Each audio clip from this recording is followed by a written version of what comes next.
the coronavirus, even more people than usual will be doing their holiday shopping online. But if you're thinking of making a high dollar purchase over the internet, maybe like a car, you need to pay really close attention. News 4 investigator Chris Negus shows us just how easy it is to be taken for a ride.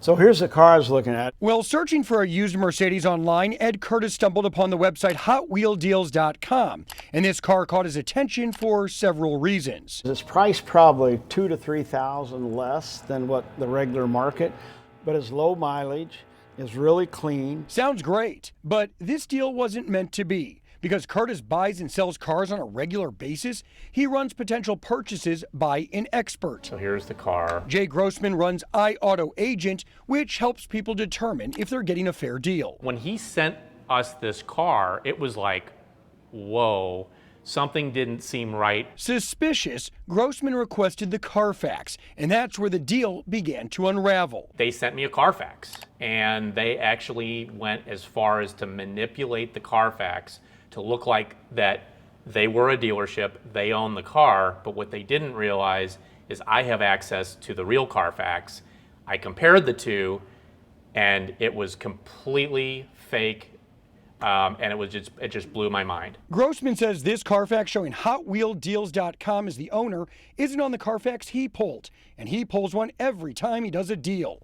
He says the real Carfax shows the vehicle was serviced in Florida after HotWheelDeals.com claimed to have possession of it.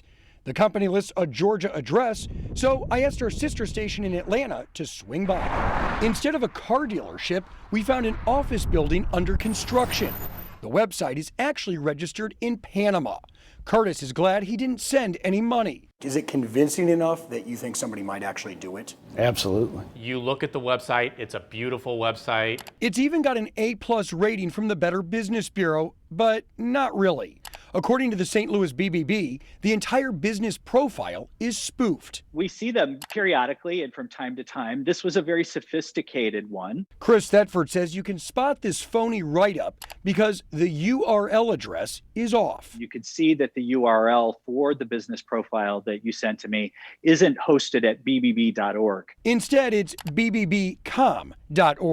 Only off by a few letters, but enough for Thetford to determine it's a fake. But what really stands out to Grosman, It literally has tips the lengths this site goes to right here to gain a consumer's trust. on how to protect yourself against fraud. Do you think people are losing money to this? They're absolutely losing money, and it just kills me to see this. It even offers a 10-day money-back guarantee and an easy way to pay. So this is really simple. You just put your money in, and you'll never see your money again. So I called the number. Hello, thanks for calling Hot Wheel Deal. It all sounds legit. Please leave a message after the tone, and one of our representatives will get back to you shortly. But nobody with the site returned my call. Now, more than ever, Grosman says you really need to pay attention to who you're dealing with online. The big concern is that everybody in this world today, we're in this convenience society, and everybody wants the easy online purchase and the car delivered to their house. And I feel like that we have our guards down because we just feel like we can just do it through the internet. It's safe. Another red flag, according to Grosman, he says many of the cars on the site are priced under market value. Now, the Better Business Bureau tells me they are actively working to have the bogus review taken down, but so far it remains active. So it's definitely buyer beware when you're searching online. Chris Negus, News 4 Investigate.